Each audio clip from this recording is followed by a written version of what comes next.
Sebuah dinamika menarik sedang terjadi di negara-negara Asia Pasifik, sebuah wilayah paling pesat berkembangnya di dunia pada saat ini. Tidak ada negara barat manapun yang dapat berpaling dari Asia Pasifik lagi. Ini adalah wilayah dan pusat pertumbuhan ekonomi yang akan menguasai masa depan. Negara-negara yang berada di wilayah ini seperti China, India, Indonesia, Vietnam, Filipina, Australia, Jepang, Korea Selatan, Singapura, Malaysia, tidak pelak lagi akan menjadi negara-negara utama masa depan. Pada masanya akan terjadi, tidak ada lagi Amerika, tidak akan ada lagi Eropa. Yang memiliki dan menguasai kekuatan ekonomi, teknologi, hingga militerisme adalah negara-negara yang disebutkan di atas. Ini bukan sekedar ramalan, tapi fakta pergeseran historis dunia dari zaman ke zaman. Para ahli dan pengamat dunia menyebutnya sebagai abad Asia, di mana Asia Pasifik adalah primadonanya. Oke, perjalanan masih panjang. Namun Cina telah muncul sebagai kekuatan baru yang mampu membuat Amerika sebagai satu-satunya adidaya menempatkannya sebagai lawan yang paling potensial menggantikannya. Namun tahukah Anda, sebagai kekuatan paling menonjol, Cina bahkan baru-baru ini memberikan peringatan kepada negara-negara Pasifik. Misalnya beberapa tahun lalu Cina memberi peringatan kepada Australia yang menganggap Cina sebagai ancaman berbahaya bagi negara kanguru. Cina mengatakan seharusnya Australia tidak menganggap Cina sebagai ancaman, kecuali kalau Australia adalah barat dan bukan anggota negara-negara Pasifik. Australia sendiri terbelah oleh dua problem antara kultur barat sebagai asal-usul akarnya, dengan Asia Pasifik sebagai rumah demografi dan tetangganya.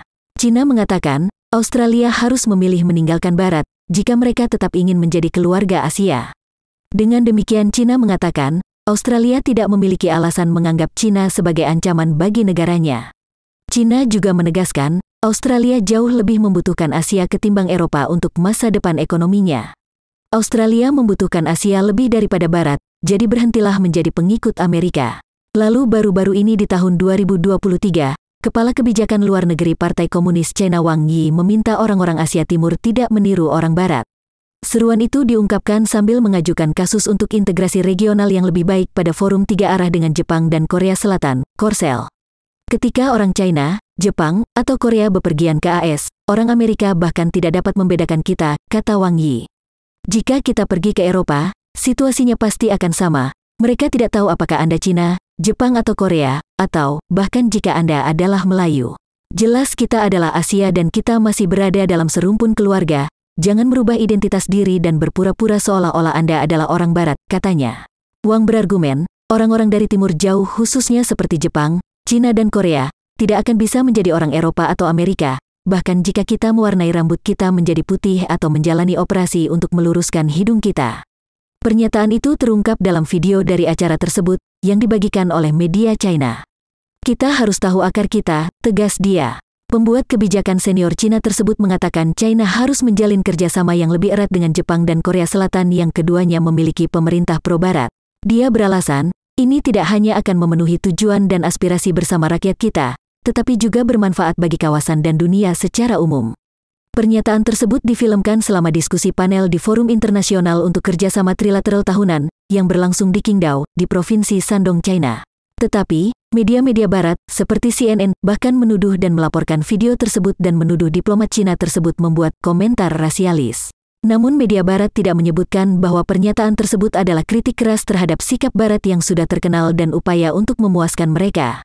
Seorang cendekiawan memusatkan perhatian pada seruan nyata Wang untuk solidaritas etnis antara orang Asia Timur melawan Barat, dengan mengatakan, Kekaisaran Jepang di masa lalu bahkan memiliki pandangan seperti itu, di mana pada hal itu saat Jepang sedang berkembang, akhirnya mendeklarasikan lingkungan kemakmuran bersama Asia Timur Raya, dengan penaklukan ditata sebagai pembebasan ras win-win. Kemunduran ke Perang Dunia II dan pembersihan etnis oleh Jepang di bagian Asia yang ditaklukkan, termasuk China dan Korea, diungkapkan oleh Joel Atkinson, profesor yang berspesialisasi dalam politik internasional Asia Timur Laut di Universitas Studi Asing Hankook di Seoul. Dia menyebut kekejaman itu adalah upaya menggantikan pengaruh Barat dengan hegemoni Jepang yang baru. Terlepas dari keluhan sejarah yang sudah berlangsung lama, Jepang dan Korea Selatan mempertahankan hubungan militer yang erat dalam peran mereka sebagai sekutu AS, yang memandang China sebagai saingan strategis. Keduanya telah menampung pasukan Amerika Serikat di tanah mereka selama beberapa dekade.